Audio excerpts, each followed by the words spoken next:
Hello, good evening, and welcome to another episode of Clearly Ambiguous. The confused World War is finally over. And why do I say that? Because it's got an immensely confusing ceasefire.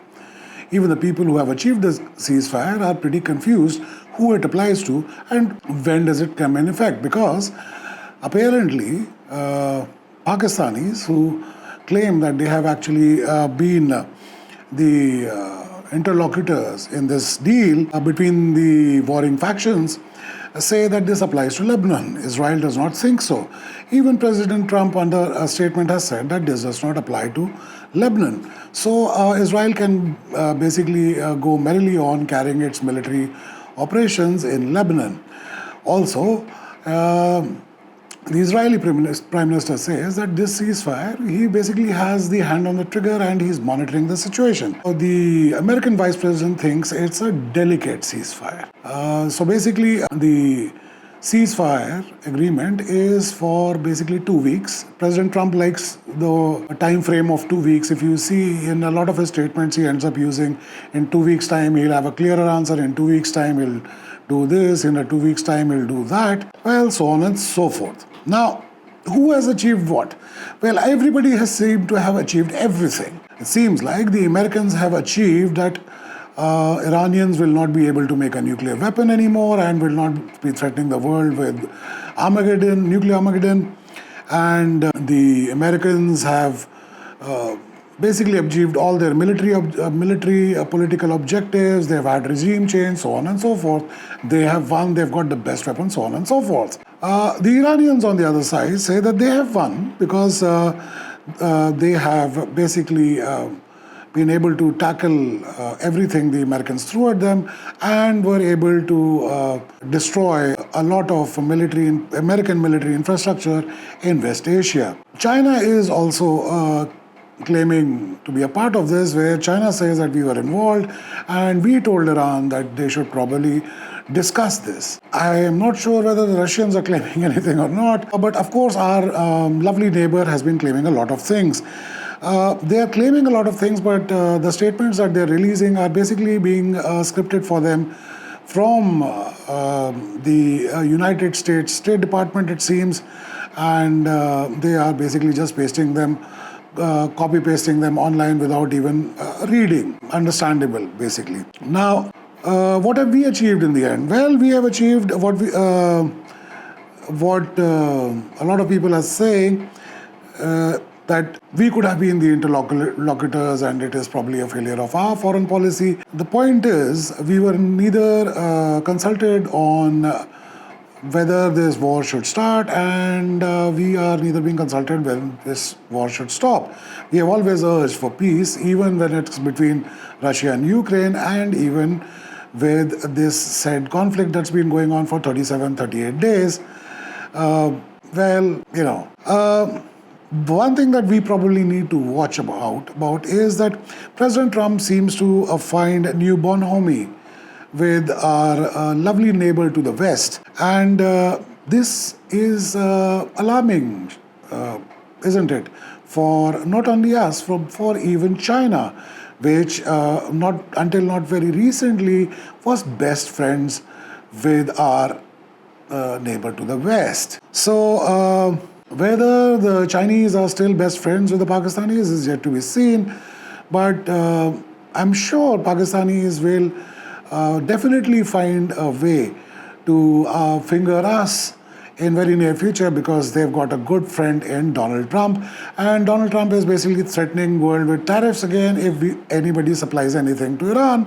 But then again, he wants Iran to rebuild itself by charging effectively a toll tax. So thank you, President Trump, for now making the world pay for the reconstruction of Iran after the destruction that you had caused. Now, a couple of things that the world is probably, thanks to President Trump, is probably thinking of, and if they're not thinking of, they should be probably thinking of. The NATO allies should probably be thinking about guaranteeing their own security. Trump has been saying this for quite some while, that they should spend more money on their own defense.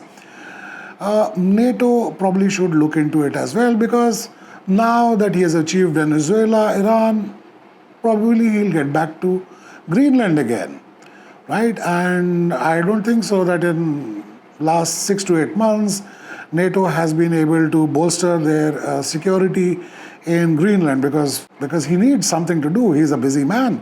Uh, Even the courts have told him not to continue with his ballroom project, but he can finish what he has started. But anyways, so now he needs another war because he likes to stop wars, and I'm sure he is claiming. Actually, he is claiming, and his Minister of War, Secretary of War from his War Department is also claiming a brilliant victory, and the Iranian people.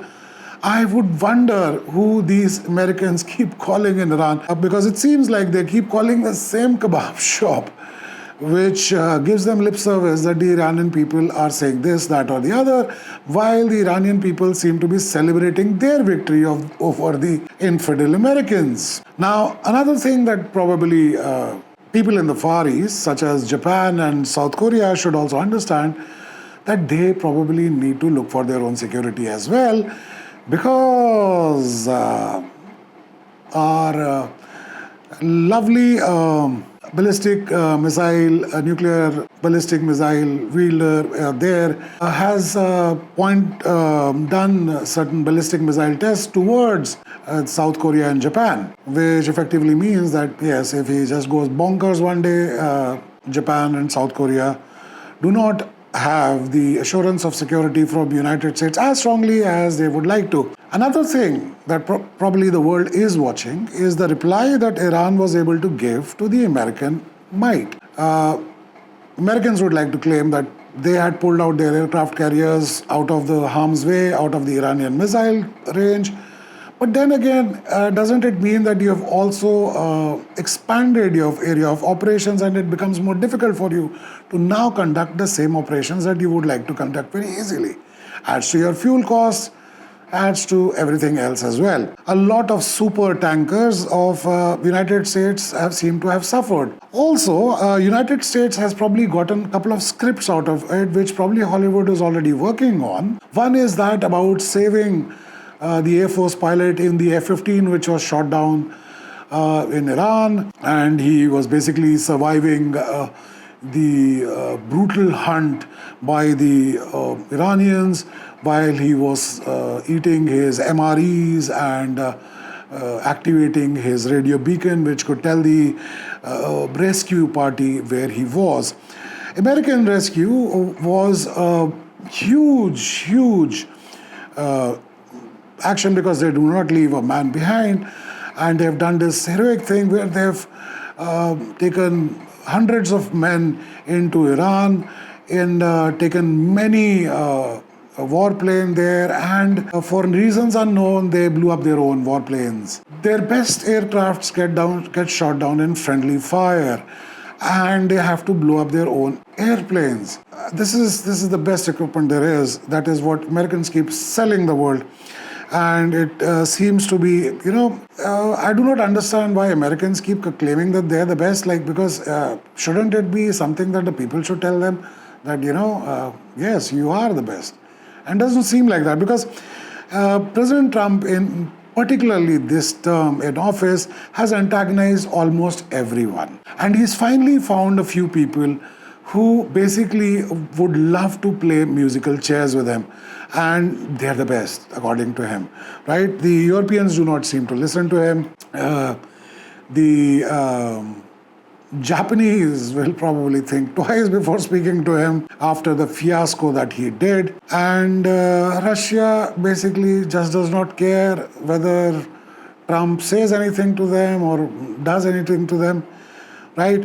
President Trump, although claims a lot of things. First of all, he claims that the Russians are probably scared of him, and that's the reason why they fight in Ukraine but not fight with the United States. We haven't heard from President Putin on that, but then again, I am sure President Putin has had a big laugh. That is exactly what everybody has been doing, listening to President Trump, having a big laugh at his boisterous claims. He was basically telling until yesterday that he is going to annihilate a civilization. And then, He would like us to believe that he's unpredictable, but his unpredictable rants are becoming very predictable. A person who likes the sound of his name, yes, I'm sure would like this video as well, because yes, I've mentioned his name a couple of times, haven't I? What should probably India be doing at this point of time?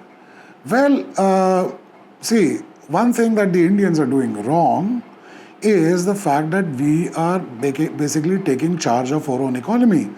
And of course, if we keep telling the world that we are growing, the American policy is that they would definitely like to trade with the growing economies to their benefit, but at the same point of time, plant a pesky little neighbor who could always be an irritant in the backyard and be a check or a rider on your own progress.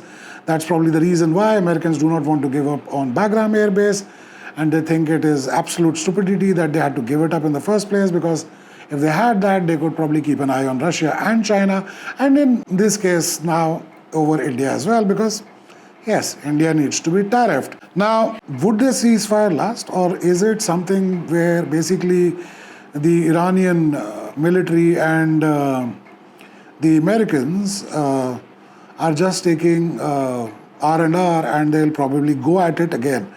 Iranians, I'm sure, would be ready to go at it again. Israelis would not stop. Americans, President Trump has recently ended up firing some of his top generals, so I think they're probably taking time for the new generals to basically know what comes with the job now, right? Basically, if you protest or say no or do not do as Donnie says, you might be next in the sacking list. What should probably everybody be thinking about when it comes to their energy safety? Well, your energy is as safe as the mood President Trump is this morning. And that is what the world should realize, that you should probably be prepared for America going bonkers again, without caring about the fact that who lives, who dies, and who perishes. As far as war crimes and human rights are concerned, these are things and sticks with which everybody can be spanked with, except for the Americans. Will President Trump go at it again, or will he now just back down? The answer to that is clearly ambiguous. Thank you for watching. Well, as I finished there, I forgot to mention that what would the